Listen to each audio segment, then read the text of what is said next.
Olá, pessoal do primeiro período. Estamos aqui para mais uma aula de genética. Semana passada nós não nos encontramos devido a um feriado, então vamos retomar agora e vamos lembrar de alguns pontos da nossa última conversa, que foi sobre a primeira lei de Mendel. Só para relembrá-los, a primeira lei de Mendel, ela estudava apenas uma característica por vez. Quem não conseguisse relembrar, quem tiver alguma dificuldade, eu aconselho a assistir novamente a aula que eu enviei, teve um vídeo que está postado no YouTube, então eu convido vocês a assistir novamente a aula sobre a primeira lei de Mendel, porque senão não vai conseguir compreender a aula de hoje, que é sobre a segunda lei de Mendel. Então, para compreender a segunda lei, é preciso que esteja bem claro todos os conceitos da primeira lei.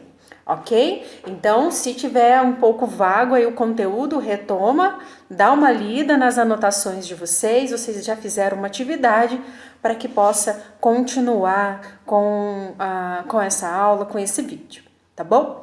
Só para relembrar, então, a primeira lei de Mendel, ela estudava uma característica por vez. Lembrar que Mendel, ele viveu há muitos anos atrás e ele pesquisou as características através de ervilhas. Nós já vimos sobre isso. Mendel viveu em um mosteiro e lá ele ficou fazendo cruzamentos de ervilhas e anotações, milhares de ervilhas. E ele hoje é considerado o pai da genética, devido à importância dos estudos dele para biologia, para medicina, para toda a área da saúde, tá? Então ele estudou como que é passado a herança hereditária, as características dos pais para os filhos, como que isso é herdado. Então Mendel pôde colaborar com tudo isso.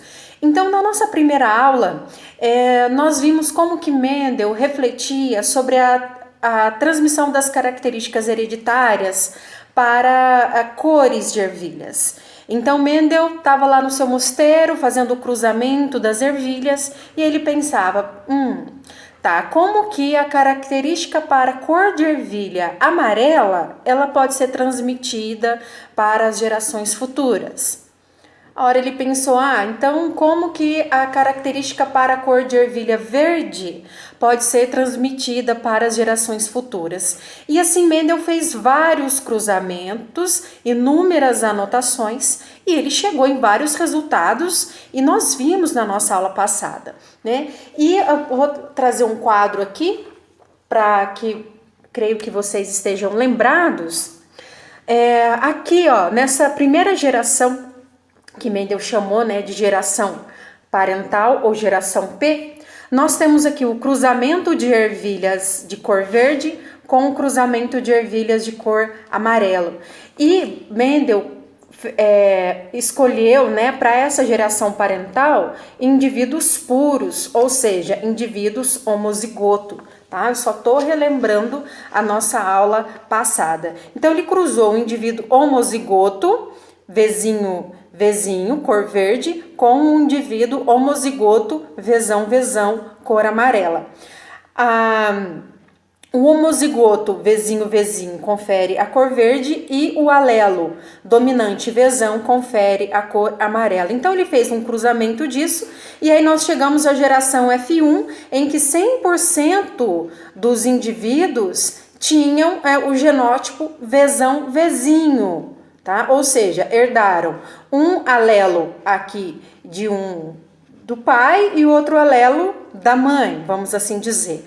E aí a geração F1, ela foi 100% Vzinho, ou seja, todas essas ervilhas da geração F1 eram de cor amarela. E aí Mendel continuou estudando, vamos continuar esses cruzamentos. Aí foi onde ele fez uma autofecundação dessas ervilhas, porque a ervilha ela tem a capacidade de se autofecundar.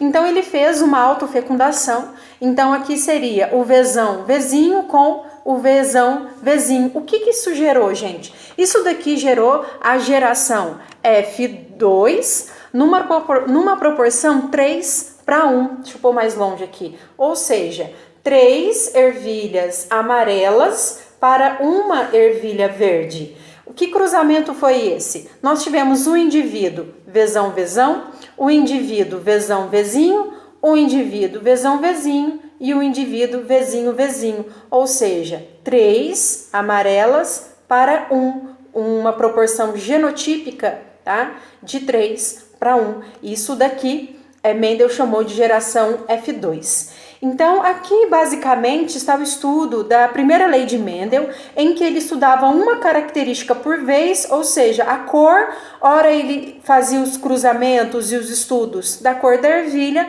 ora ele fazia os estudos da textura das ervilhas, por exemplo. E assim, nós chegamos à primeira lei de Mendel. E o que seria então a segunda lei de Mendel? A segunda lei de Mendel, ela estuda mais de uma característica por vez. Então Mendel começou a refletir, bom, o que vai acontecer se eu permitir o cruzamento de uma ervilha amarela e rugosa com uma ervilha verde e lisa? Então aí a gente já começa a falar em 4 características diferentes: amarela e rugosa, verde e lisa, tá? E aí Mendel chegou a novos resultados, como vocês poderão conferir na nossa apostila. Para estabelecer a primeira lei, o Mendel, então, ele estudou separadamente cada caráter. Então ele chamou isso de indivíduos monohíbridos, tá? Ou monohibridismo. Significa que ele fez cruzamento de plantas que possuíam apenas uma característica. Nos próximos trabalhos, aí Mendel começou a se interessar pelo estudo das plantas de mais de uma característica, de 2 características, 3, 4 ou até mais. Então, ele começou a estudar as plantas com sementes rugosas verdes e plantas de sementes lisas e amarelas, como eu já acabei de mostrar para vocês. Aqui, então, a gente começa a falar sobre a segunda lei de Mendel. Na segunda lei de Mendel, ele também escolheu, utilizou para a geração parental, ou geração P, indivíduos puros, ou seja, homozigotos também. E aí, esses indivíduos homozigotos puros, eles possuíam 2 características, que eram as amarelas lisas, verde rugosas, ou ao contrário, enfim, isso não interessa, mas ele começou a cruzar indivíduos Vzão, Vzão, Rzão, Rzão e indivíduos com Vzinho, Vzinho, Rzinho, Rzinho. Vou mostrar para vocês um esquema que vai ficar muito mais simples. Importante ficar claro que a segunda lei de Mendel, ela também é chamada de a lei da segregação independente. Então, só para a gente relembrar, o ser humano, ele tem 23 pares de cromossomos, certo? E esses pares, o que significa? Que no nosso par de cromossomo número 1, nós herdamos um cromossomo da nossa mãe, o outro cromossomo do nosso pai. No par de cromossomo número 2, nós herdamos um cromossomo do nosso pai, o outro da nossa mãe. No par de cromossomo 23, nós herdamos um cromossomo do nosso pai e um cromossomo da nossa mãe. Tá? Então, o que significa? Significa dizer que os genes, eles se segregam, eles se separam em um dado momento, que a gente chama de meiose 1, que Mendel, na verdade, nem sabia o que era a meiose 1. A meiose 1 é um momento que lá na separação dos gametas, da fase embrionária do ser humano ou de qualquer indivíduo, os cromossomos, eles se separam, eles se segregam, tá? Para poder formar um novo indivíduo e depois esses cromossomos vêm se juntar novamente. E aí eu trago aqui um esqueminha para vocês sobre o estudo de Mendel para 2 características. Bem, aqui neste cromossomo aqui, nós estamos vendo 2 características diferentes, tá? Então, o que nós temos aqui? As características, uma característica que é conferida através do Vzão, e outra característica conferida através dos alelos Rzão, tá? Então, este indivíduo a gente vai chamar ele de Vzão, Rzão, Rzão. Então, que história é essa, né, dessa segregação independente, a lei da segregação independente dos gametas? Quando há a separação, né, dos cromossomos, esses gametas eles se separam para formar novos indivíduos e depois eles se juntam novamente com 50% dos gametas da mãe e 50% dos gametas do pai. Então vamos ver para essa característica aqui, quais gametas ele poderá formar. Então a gente faz uma continha básica, a gente vai fazer aqui, ó, Vzão, Rzão e aqui, ó, Vzão, Rzão. Já temos aqui. Vamos para cá, esse Vzão com esse Rzão aqui, Vzão, Rzão, Vzão, Rzão, Vzão, Rzão novamente. O que significa isso? Que para os indivíduos homozigotos, né, ou seja, indivíduos puros, só há uma possibilidade de gameta, é o que está escrito aqui embaixo, tá? Este indivíduo, ele é homozigoto, ele é um indivíduo puro para determinada característica, então ele só vai produzir gametas VR, tá? Ou seja, se tratar do ser humano, este indivíduo aqui com esta característica genotípica só vai produzir espermatozoides com a característica Vzão, Rzão. Se for mulher, uma mulher que tenha esta característica genotípica, ela só vai produzir óvulos com esta característica genotípica Vzão, Rzão. Então, para os indivíduos homozigotos puros, nós temos apenas uma única possibilidade de gametas, tá bom? E aqui, ó, para cada par de alelos, né, herdamos um gene do pai e outro da mãe, como a gente já vem falando. E aí a gente pode chamar isso aqui de exemplo 1, né, de Mendel, exemplo 1 de Mendel. Vamos para um exemplo 2 de Mendel, que está aqui, tá? E aí a gente já tem um cromossomo aqui heterozigoto. O que nós temos aqui? Olha este cromossomo aqui. É Vzão, Vzinho, certo? E Rzão, Rzinho. Rzão, Rzinho. Opa, agora a gente vai ter diferentes gametas, tá? Mendel chamou isso daqui de duplo heterozigoto, tá? Porque ele é heterozigoto aqui, ó, Vzão, Vzinho, para esta característica, e é heterozigoto para Rzão, Rzinho. Então, este é o indivíduo duplo heterozigoto ou híbrido. E o que significa o indivíduo híbrido, então? O indivíduo híbrido, vou escrever aqui num cantinho. O indivíduo híbrido é um indivíduo heterozigoto. Então, Mendel chamou esses indivíduos aqui de duplo heterozigoto ou o quê? De híbrido, de dois, duplo, híbrido, tá? O indivíduo híbrido é heterozigoto, isso daqui é um dihíbrido, tá?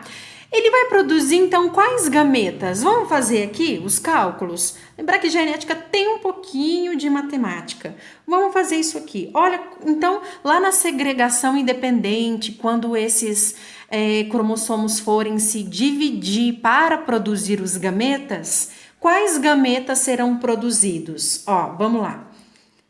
Vzão, Rzão, certo? Vzão, Rzinho. Aqui nós temos Vzinho, Rzão, né?